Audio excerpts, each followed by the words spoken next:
Bonjour à tous, bienvenue à notre Medavis Live mensuel.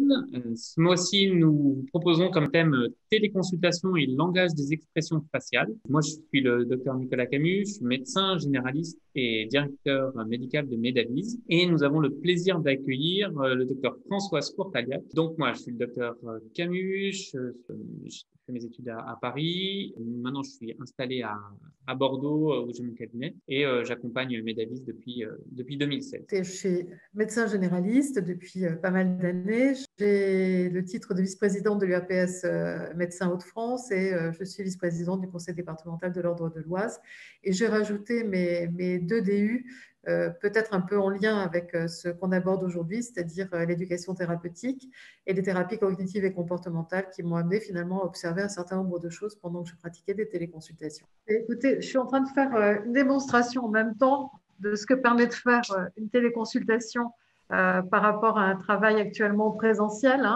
J'avais gardé la tenue du présentiel et donc les gens me voient comme ça, bizarre, un être étrange qui vient les consulter. Et puis, ben voilà, si je fais de la téléconsultation, c'est bizarre, mais ils retrouvent leur médecin habituel, dont ils connaissent la tête, dont ils connaissent la voix, dont ils connaissent le sourire. Et rien que ça, déjà, ça peut leur faciliter la vie au niveau de la relation. Donc le cadrage, c'est quelque chose qui est important. Les yeux, bah là on voit là, entre Françoise et Clara, les yeux sont toujours au même endroit, mais la proximité est différente. Et chaque cadre amène des informations particulières, même si les yeux sont toujours au même niveau. Je crois qu'il ne faut pas hésiter à demander aux patients d'éloigner la caméra, de voir. Je ne sais pas comment est-ce que vous faites, Françoise, mais Bah, ça m'est déjà arrivé. Alors, en général, c'est assez cocasse parce qu'on ne sait jamais trop où est la caméra sur l'outil qu'on utilise. Mais par exemple, un examen d'un pied, une lésion cutanée sur un pied avec un enfant, c'est l'image qui me revient à l'instant. Bah, l'enfant s'est contorsionné avec l'aide de la maman. On a réussi à mettre le pied dans le cadre et finalement, c'était assez cocasse. Donc, ça crée une ambiance sympathique.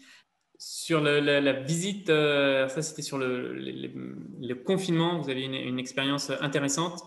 Oui, donc j'ai pu utiliser, trouver que j'ai eu à conseiller pour un isolement dans une famille avec quelqu'un qui avait une pathologie très très grave et qui ne devait surtout pas attraper le Covid de la grande sœur.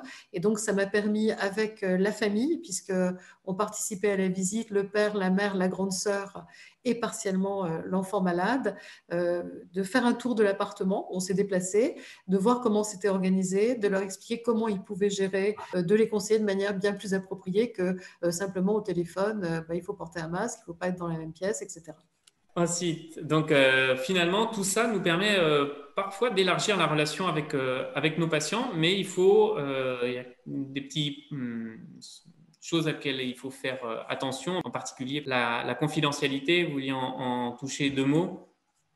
Oui, tout à fait. C'est-à-dire que justement, du fait du cadrage, on a parfois l'impression d'être seul avec le patient.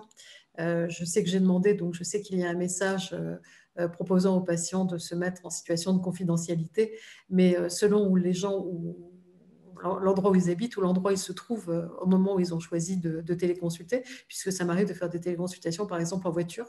Je tombe sur un patient qui est dans sa voiture et je vois que, alors déjà, c'est pas lui qui conduit, autrement c'est un peu gênant, donc il y a forcément quelqu'un d'autre dans un espace relativement réduit, mais que je ne vois pas, donc je ne sais pas qui est la personne qui est avec.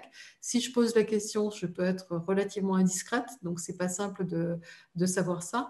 Et puis dans les appartements qui sont actuellement, il y a des grands espaces ouverts où ce sont des petits lieux avec beaucoup de personnes et on ne sait pas qu'il y a quelqu'un qui est assis à 50 cm de là. Donc faire très attention à tout ce qu'on va dire et essayer de capter à travers les signaux du visage des informations et si possible, pourquoi pas demander est-ce que je peux vous dire tout ce que je sais de vous en termes médicaux ou y a-t-il des choses, est-ce que je dois prendre quelques précautions? Et finalement, la téléconsultation, comme le disait Françoise, c'est un espace où on n'a pas de masque. Et c'est rigolo parce que je me souviens, avant le Covid, on nous traitait de tous les noms parce qu'on allait casser la relation, on mettait une distance entre nous et le patient, c'était vraiment horrible. Et maintenant, en fait, c'est presque le seul moyen d'avoir de distance entre nous, de se voir, de voir qui est caché derrière le masque et de pouvoir profiter des expressions faciales des uns et des autres. Voilà. Alors ça, c'est quelque chose qui m'a aussi surprise parce que je ne m'y attendais pas tellement, parce que j'ai l'habitude d'avoir des patients qui se préparent quand ils viennent en consultation. Et là, surtout le samedi matin d'ailleurs, eh bien, je tombe sur quelqu'un qui est à peine réveillé, voire qui est dans son lit. Bon là, celui-là, un café, ils l'ont même pas toujours. L'œil à peine entrouvert et puis vraiment, ils nous laissent rentrer, mais à un degré d'intimité impressionnant, puisque oui, j'en ai déjà qui m'ont consulté du fond de leur lit.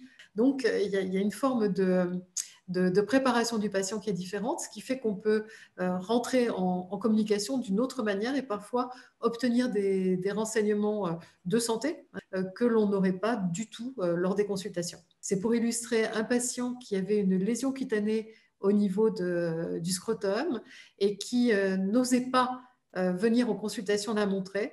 Par contre, en téléconsultation, il m'a fait d'excellentes photos qu'il m'a transmises. Et voilà, ça lui a permis de montrer une partie intime qu'il n'aurait pas osé montrer directement aux consultations présentielles. Il me reste à vous inviter pour le jeudi 17 décembre pour un live autour des CPTS. Et donc, on accueillera le docteur Mathieu Méraud